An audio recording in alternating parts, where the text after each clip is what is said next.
Il y a une chose que je sais, j'étais aveugle et à présent je vois. C'est ce qu'on a entendu dans cet évangile. Alors, chère Jeanne, Lila, Samuel, Franck, Quentin, Ryan, Valentin, Natacha, Marine, on se réjouit beaucoup pour vous. Et on a vraiment hâte que vous soyez baptisés, confirmés et que vous receviez votre première communion. Et tous ceux qui ont pioché des papiers derrière vous sont comme moi. Ils ont hâte aussi. J'ai croisé beaucoup de personnes qui disent « Bon, alors on prie pour eux, j'ai pas bien repéré qui était Franck, mais je prie pour lui, voilà. » Donc peut-être qu'à la fin de la messe, on pourra dire vos prénoms pour que ceux qui sont là puissent repérer.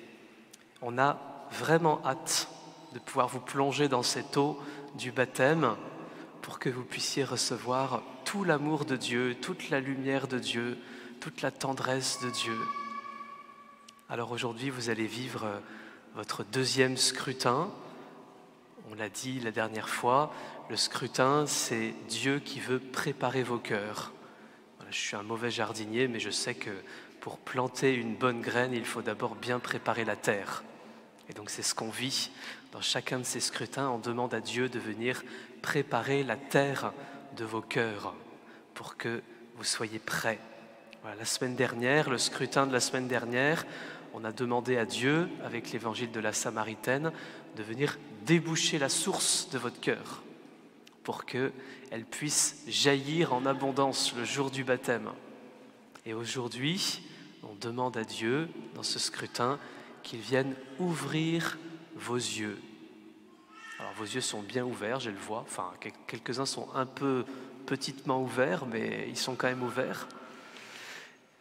Mais c'est les yeux de votre cœur qu'on demande à Dieu d'ouvrir pour que vous puissiez voir combien Dieu est bon, pour que vous puissiez voir combien Dieu est grand, pour que vous puissiez voir combien son plan d'amour pour nous est désirable, pour que vous puissiez voir les autres sous le regard de Dieu, combien ils sont beaux.